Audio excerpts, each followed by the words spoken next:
I'm your host, Dr. Stefano Sinicropi. We're joined by Mandi, Dickey, our esteemed nurse practitioner, and we're back in action here on AM 950 radio. Today we're going to just take some time to dissect an interesting concept, potentially, about how we can think about making the world a happier and healthier place. Now, you know, on this show, and my personal, like everything I'm trying to do personally, everything Mandi's trying to do personal, we're trying to think about different ways to really get the message out and how important it is for people to take care of themselves and be the CEOs of their own health. And the truth is, we have as providers, as evangelists, we'll call ourselves, as people that are out here trying to make a difference, we really have to think about novel ways, because everybody that is listening to this, everybody that's around this, you're all somewhat different, and different things might capture your thoughts or your imaginations on how important it is for you guys to take care of your own health. So what we're going to talk about is something that I go into quite a bit in my upcoming book, Wellness of the Speed of Light. And that is this concept of me and you zones. I know you have no idea what I'm talking about. And I don't think Mandi did, because I just kind of talked to her about it before we started the show. So you guys all know about blue zones, right? We study these blue zones where people live a long time, and they're generally happier and healthier, and they're patches in the Mediterranean and kind of all throughout the world. And there's some controversy on the blue zones, but generally that's where you're going to find people that have a lot of longevity.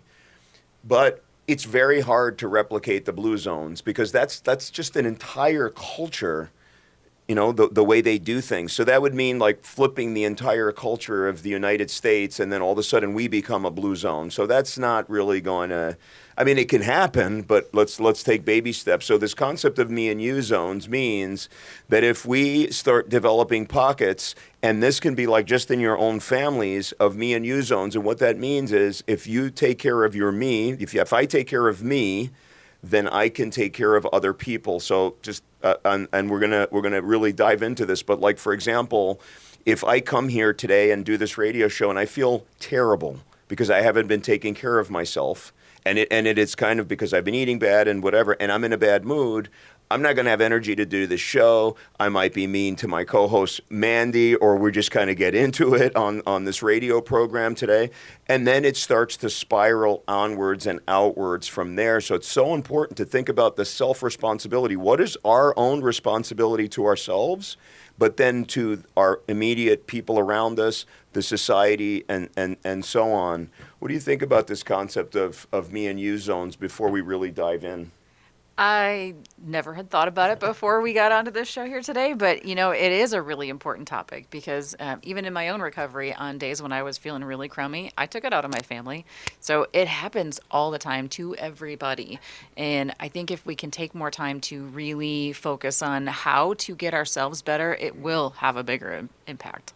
Yeah, absolutely. And interestingly, what we could talk about on the other side of the break, so many amazing stories of patient successes is when they make a decision that they want to become healthy or recover from a recoverable illness or whatever, because they want to be there for their grandkid, or they want to do something, or they want to write this book that they think is going to whatever it is, but they're making an impact then outside of themselves. So again, it's taking personal responsibility. And a lot of times when people say, "Hey, you know what? I'm feeling awful, and I'm not a good member of my family. I'm not there for them because I'm doing X, Y, and Z, and I'm basically just injuring myself." When they make those things, it can make a massive impact, to family and beyond. We'll talk about that on the other side of the break. Excited really to dive into the me and you zones today. We will see you on the other side of the break. This is Recharging the Human Battery, and we are on AM 950 radio.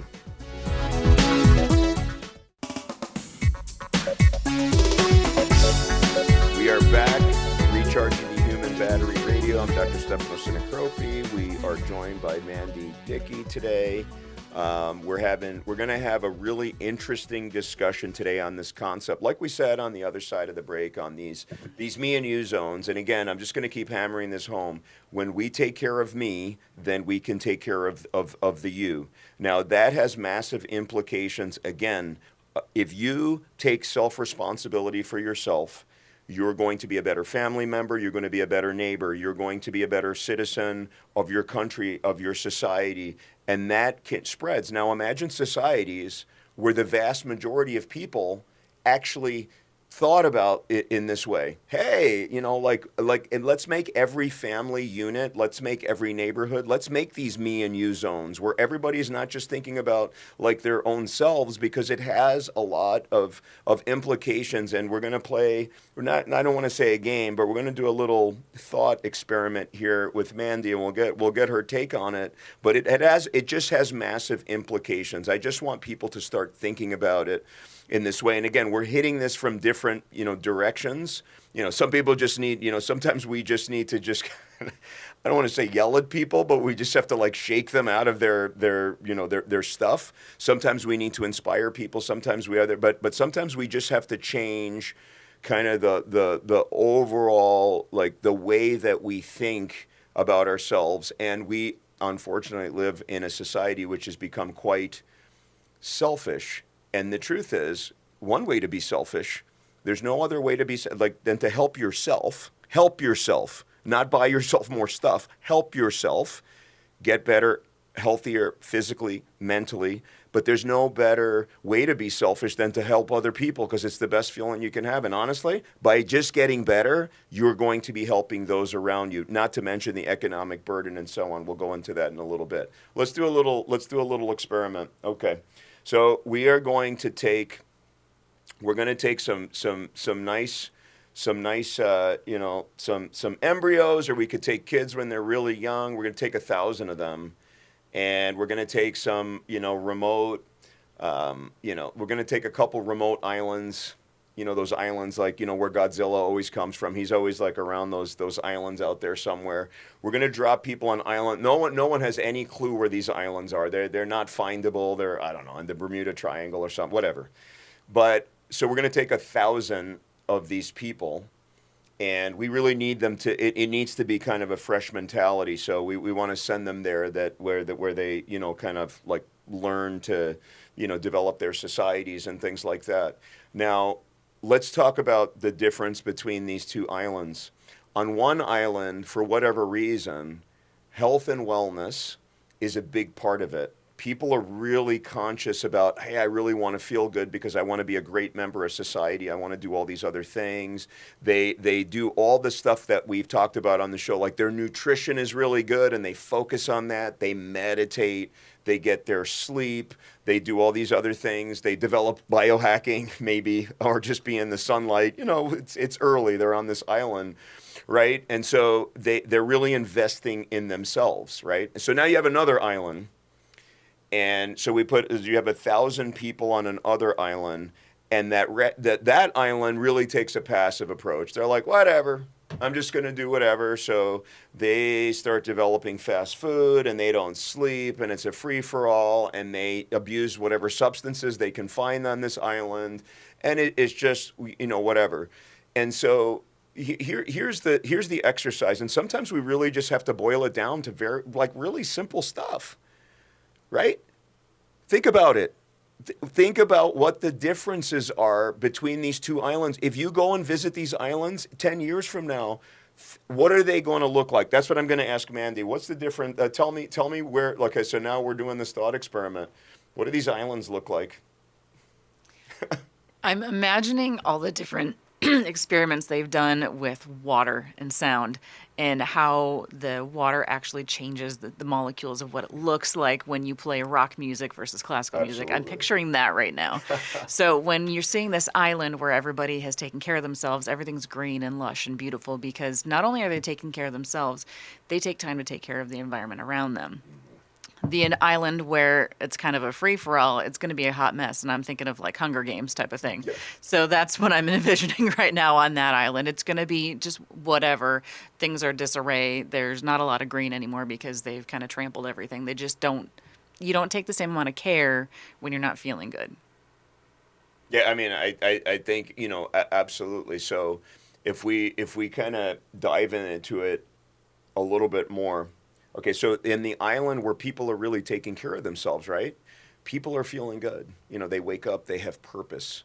Because right, it affects their physical and mental health, how they're living their lifestyles, everything's about it. So what are they doing? They're agreeable, right? They want to work together. Think about, you guys, you're listening to this. When you don't feel well, and I'm not saying sometimes you don't feel well and you really need high-level advanced medical care because something else is going on. But a lot of times when you don't feel well, what it's, your last 2, 3, 4 weeks, you're not exercising, you're not doing, but when you don't feel well, you're not agreeable, right? You're more likely to get sucked into certain places where there's anger and disdain and cults and social media and this and that, right? We know that people are more likely to have pretty radical ideologies on whatever side of the coin when they don't feel well, because you got to blame. I'm not good. It's this guy, it's that guy, whatever. And so it's a huge problem. Let's talk about what happens when people don't really, if you're feeling well, you want to take care of your neighbor. You want to take care of your society. You have pride. If you're not feeling well, what or you want to do, right? What happens? Criminal rates rise. You start to steal, and because it's that person, it's this person. I love what you said about Hunger Games. Like the Hunger Games. It really is the Hunger Games. For those of like Agatha Christie, right? It's 10 Little Indians or and then there were none. I think the book is called Both Things. And that's an amazing book. And societies absolutely devolve, but one of the reasons they devolve is because people don't take care of themselves and they're not well. It's a totally different mentality. And we'll just boil it down. Instead of 1,000 people, how about a meeting where there's 7 people? If everyone's feeling great that morning, right? They've exercised, they've done their yoga, they've been in the red light bed, they're doing great, their family's doing the same stuff. They're going to come in, they're going to want to just progress. They're going to want to make stuff, they're going to be agreeable. If all those people are feeling miserable, right? They've got abdominal pain, their knees hurt, they have brain fog. They're going to be just anger. Anger is going to be boiling up, and we see that a lot in the physical health. So if you think about it, you have a society that is ordered, structured, is making progress, is doing well, versus a society that eventually breaks down into complete chaos.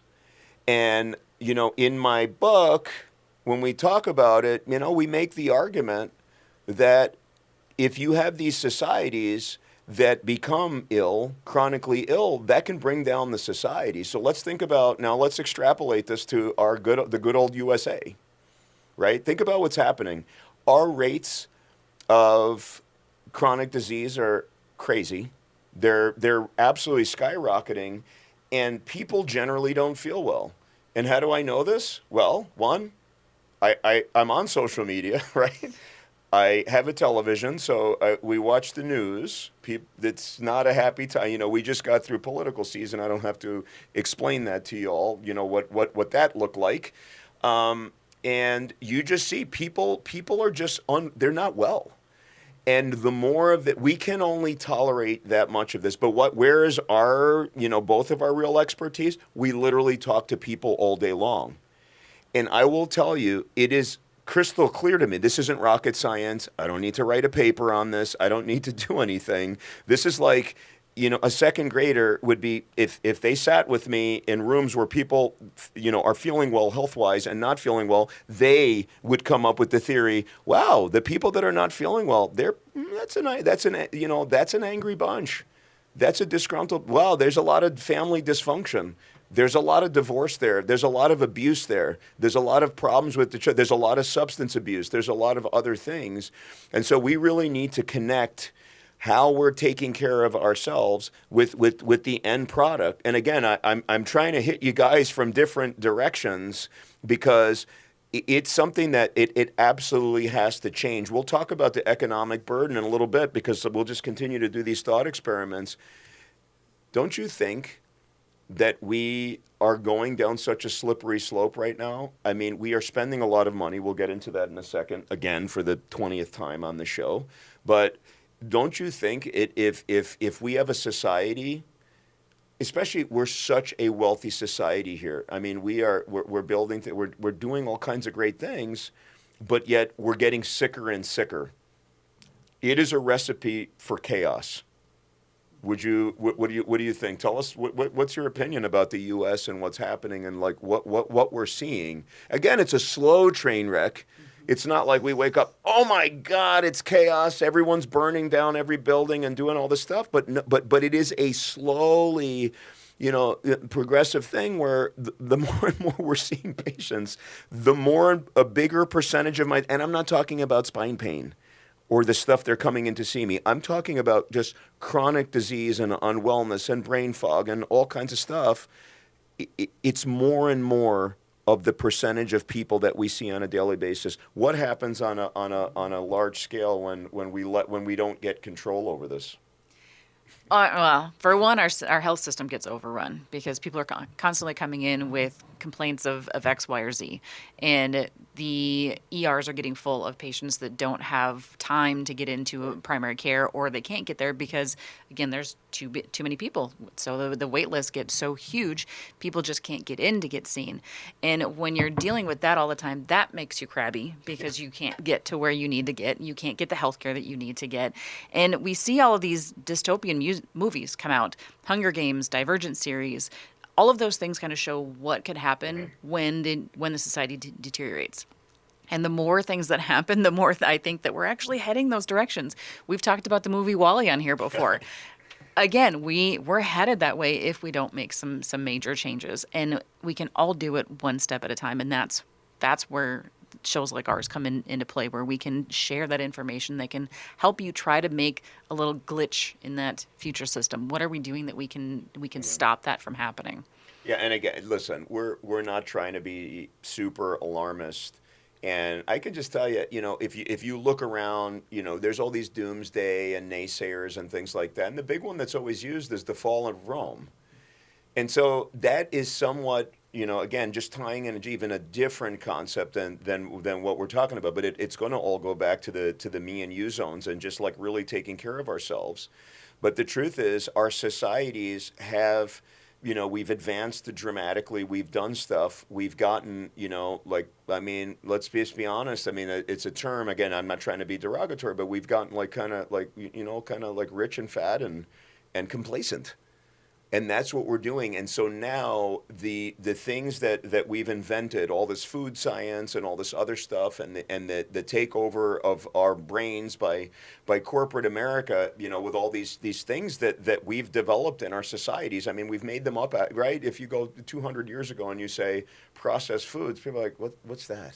It's like, right? It's a thing. We just kind of create all these things. But now the things that we are creating have the potential to really destroy us. It certainly has destroyed our health, and we've talked about, food and certainly, social media destroying our mental health and just mass media in general. I mean, it's leading to a lot of dysfunction in our population. So again, I don't really want to be like overly alarmist, but what I see isn't good. But the good news is there are blueprints to make our society a lot better, and the blueprints we've outlined kind of the health blueprints, what you need to do. But now just trying to frame this a little bit different, and again, going back to the me and you zones again, that's a radically different concept. I mean, how many times do you turn on the TV and people are saying, well, take care of yourself so you can take care of everyone, like your health? Not obviously people are always like, you need to be happy so that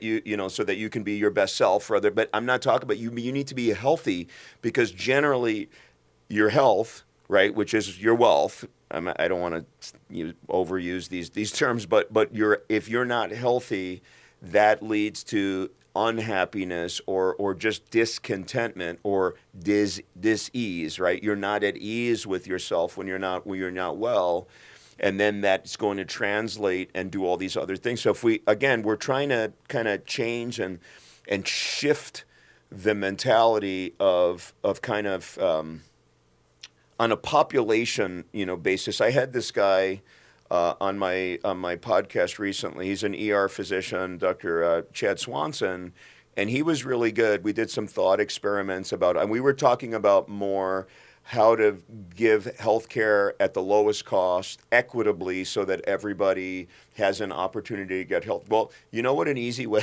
a way that we don't even have to worry about this stuff? What the things again, me and you zones, if we take care of me just by lifestyle modifications and lifestyle choices, and I posted this on social media and people love the lifestyle.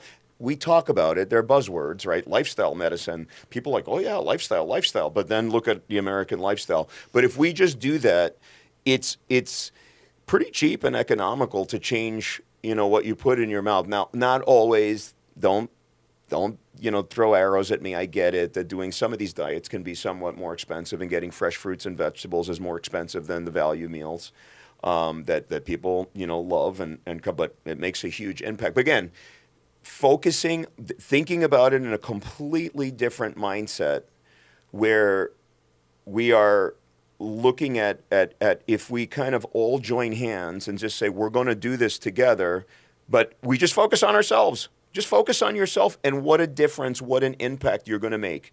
Now, let's broaden this out a little bit. We talk about like the economic burden, and Mandi just brought this up with the ERs and how they're flooded and whatever. Actually, a friend of mine was just in the ER for like 7 hours, had like severe food poisoning, ended up actually just getting admitted to the hospital a couple days ago, is fine. But like serious case of food poisoning. Like really serious, high fever, very, very sick, 7-hour wait, just kind of sitting there. And of course, there's all these chronic disease people. So, I get exactly, kind of what you're saying.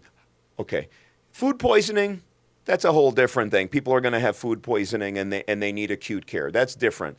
But the chronic care, now picture emergency room of people coming in for everything. Their diabetes is out of control. Their hypertension is out of control. They have, how many people go to the emergency room for really severe abdominal complaints, which are just like irritable bowel syndrome, which is, which are all these chronic diseases. You see the commercials on TV. Hopefully they're gone soon, but you see the commercials on TV, right? IBS-C, constipation medication, over the counter, the number one, medication. Those billions and billions and billions of dollars, people just don't feel well. So now we're overwhelming the system. Again, let's throw out numbers. $4.4 trillion, mostly of sick care in our country. We spend per capita more than any developed country in the world. Everything is getting worse. Again, I'm not a doomsday. Do we have way more classes of drugs? Sure. Do we have a ridiculously we've invented like a ridiculous amount of procedures over the last 30 years? Okay, more than literally those of us that go to these conferences, we can't even keep up at this point. Like the level of innovation's great, but there's a problem. The people are getting sicker. So again, and again, when I had this Chad Swanson on, he was great. And he's like, and we were just kind of like, it was like a preaching to the choir kind of a podcast. Isn't the end goal of the healthcare system to get healthier? Our healthcare system, we're getting less healthy, and we cannot, and again, I for those of you that listen to the show regularly, we're just going to keep repeating these numbers. By 2030, our healthcare expenditure, $7 trillion. $7 trillion, mostly of sick care. Okay, it's a, and I'm going to ask Mandi, about her thoughts again on the crippling financial burden. So on a micro scale, when you guys don't take care of yourselves, and again, some of you are going to have diseases that are no fault of your, I'm not saying that, but remember, most chronic disease is because of our own fault in some way, or because of the fault of society, because we've been but they are preventable. But on a micro scale, if we take care of ourselves, think about how we can chip away at that $4.4 trillion, right, of mostly sick care. And guess where those dollars then can go? To more preventative care and more education, right? So if we can decrease the burden of this scourge of really sick people, and you can do something about it, you can impact your world. You can impact your family's world by showing them how to get healthy. then if we chip away at it, then the resources open up, both by the providers that are bogged down by seeing all these sick people, but the money then opens up, and we can then siphon money where it really needs to be in integrative health, preventative health, and really educating the population. So those of you that have become educated on being the CEOs of your own health here are really helping to free up money. And so then other people that maybe need to be kind of woken up out of their stupor and take the red pill, we can spend more dollars waking them up. And you can just see it is like it really, that's how the dominoes fall. Right now the dominoes are falling in the other way. They're falling to the demise of Rome. All right, we need to flip this around. What say you on the crippling burden on our everything's being stressed to a point where and people can just take personal responsibility and make a massive impact, but we don't think about it that way.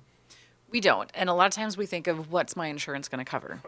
And people will go to the emergency room because it's covered versus if they have to make an appointment with their primary, they have to pay a copay, they have to pay whatever other bills that are going to come from it.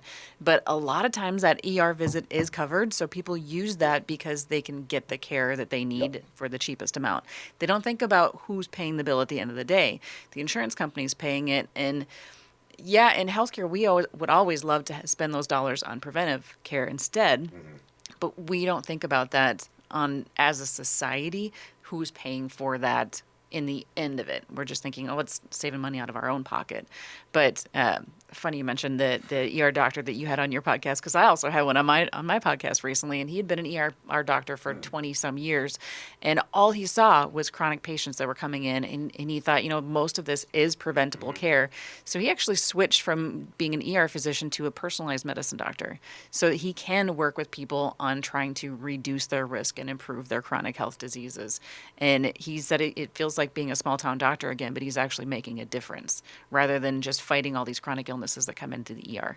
I mean, it's hugely impactful, and honestly, that's one of the reasons that I got into integrative health myself. Thanks for bringing that up, and that is because just seeing thousands and thousands of people that are sick.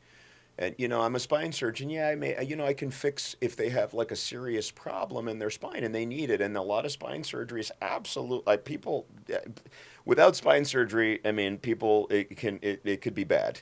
But we're not talking about that. But on the other hand, my frustration is that you can fix, their spine condition, but yet, here comes John or Mary back or whoever, and they're just as disgruntled and miserable, and then you just feel kind of bad because you haven't really made an overall impact. Yeah, maybe their leg pain's better from their sciatica, but they're still the same disgruntled John and Mary that they were the other side. And so that's why I'm just going to make a commitment, to do this. And we're all trying to do it on whatever scale we can. We're building all these clinics here in town, and we can do that, but it's still a tiny, on a tiny scale. But again, we're taking that me and you zone mentality, right? And I'm doing that as a provider. You're doing it as a provider. We're like, well, I'm doing something.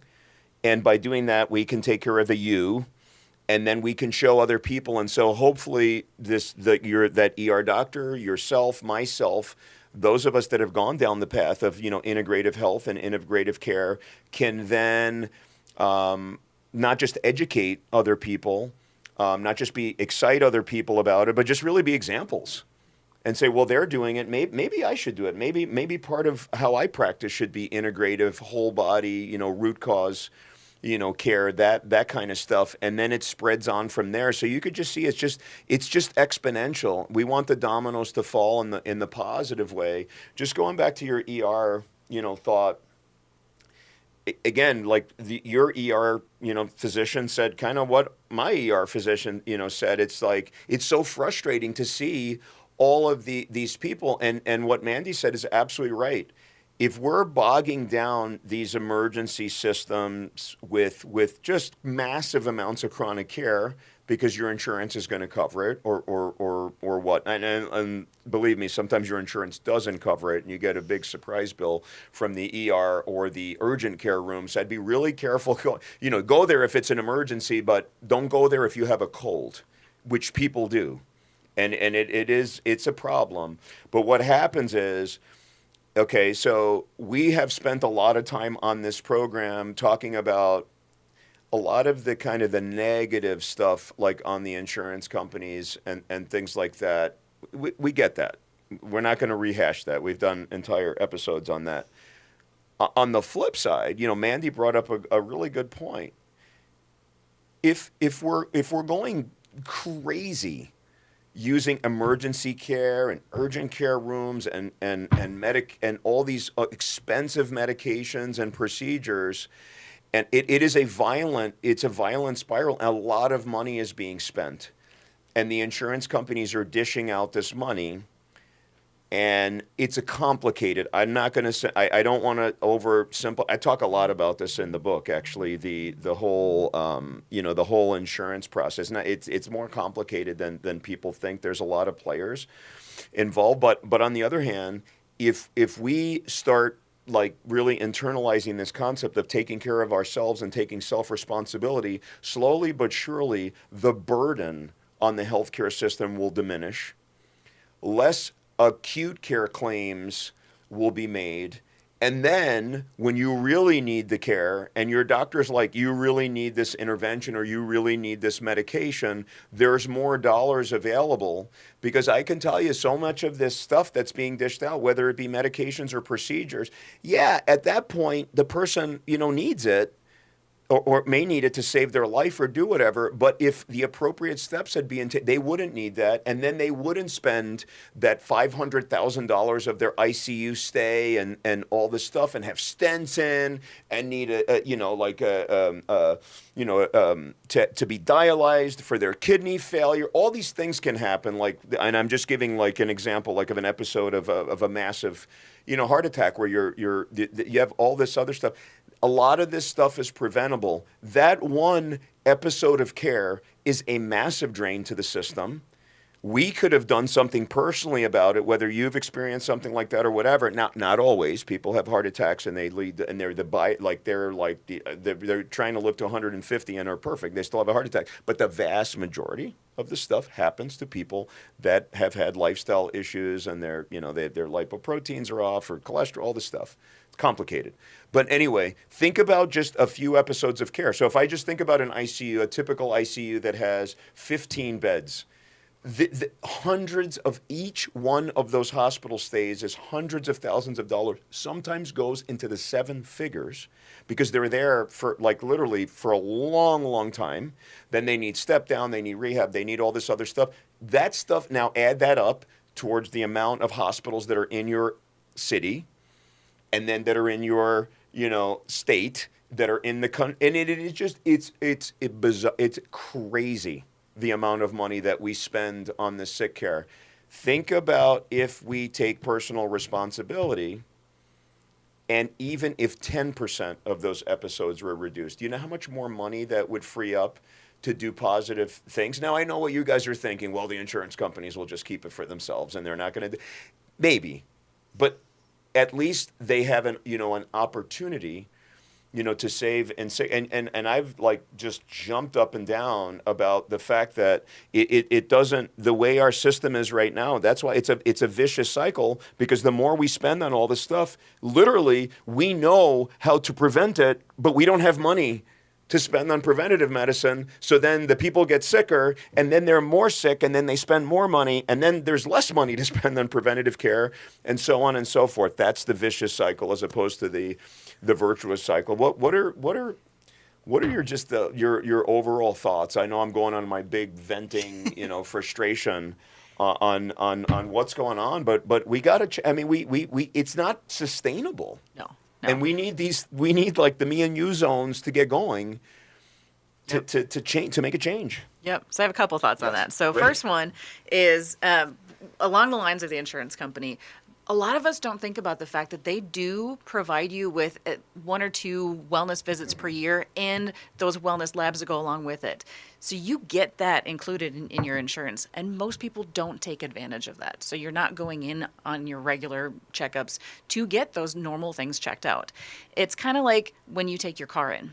If you have your car in for regular maintenance and you're doing all that regular maintenance, you're less likely to have something big catastrophic happen with your car. The same thing with your body. If you're going in for your regular maintenance, you're less likely to have something catastrophic happen. Not to say that it doesn't. I know many patients that have gone in for their annual wellness check, and then the next day they have a stroke or a heart attack, because those things you can't always tell that that's going to Right happen. at the moment, right.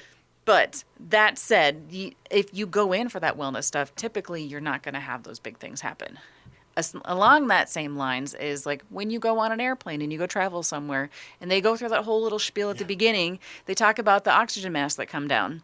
You have to take that oxygen mask and put it on yourself before you can put it on anybody else. Why? Because if you run out of oxygen and you pass out, you can't get it on anybody else. But if you have it on yourself, you can help other people, and you want to help other people because you want them to feel better too. So that just kind of encompasses this whole conversation that we've just been having. No, 100. That was I love the please place your oxygen mask on first, before you help others, because the reason that I laugh when you said that, it reminds me of a George Carlin skit when he does this whole thing about getting on the airplane and the whole thing. But one of the things he says is he's like, he's like, please remember to put your oxygen mask on first before you help others. And he says, I did not need to be told that. So it's funny because he says it, the crowd laughs, and it is funny because but people don't do that. That like, you've got to take care of yourselves first.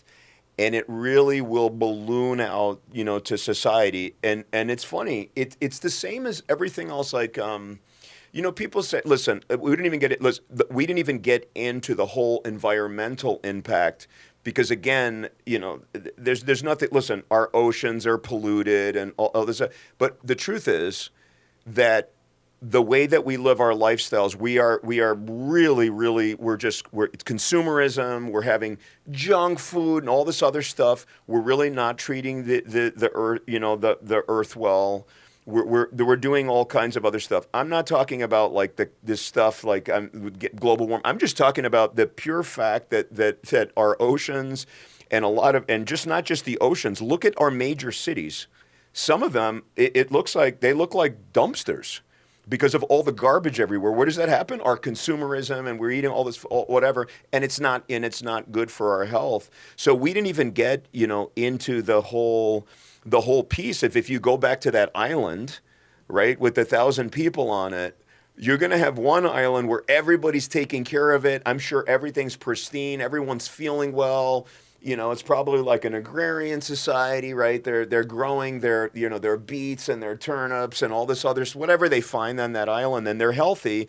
That other place, I'm sure they figured out a way to make junk food, right? They probably, they got the Doritos going and all kinds of stuff. Coca-Cola, it's gonna, they're gonna make Coca-Cola, on that island. Basically, what they're gonna do they're just gonna do whatever. They're gonna find all the drugs, any whatever is gonna make them sicker. They're gonna find it. That island's going to look like a dump. And that's Wall-E, right? What is Wall-E at the beginning? The whole earth is just a big dump, and they had to leave it, and now they're on this, this ship because that's the only place they can be because we basically ruin the planet.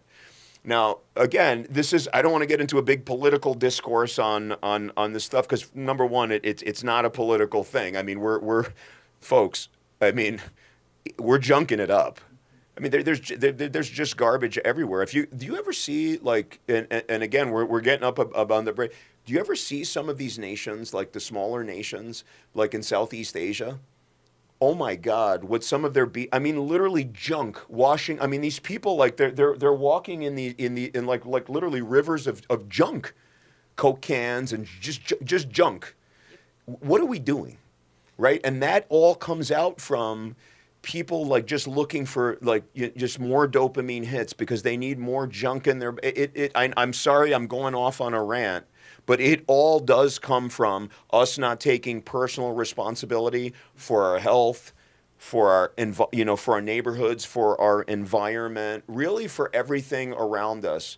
If we all took self-responsibility and understood, I'm going to get me better in every way so I can get everyone else better, and we all did this, oh my God, it would be like dramatic the changes that we would see. Anyway, we'll pick this up and wrap it up on the other side of the break. We're getting pretty fired up here. I can see Mandi is just ready to just kind of come out of the chute here on the other side of this break. We're on AM 950 radio. This is Recharging the Human Battery. We'll see you in a minute.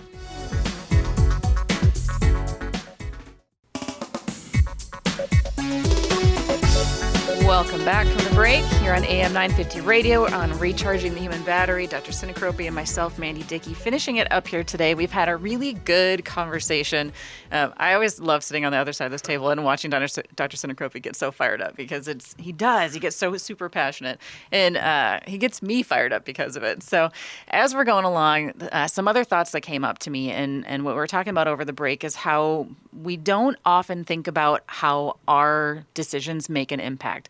It's whether it's with voting or with our health or with anything in society. We don't often think about what our impact is.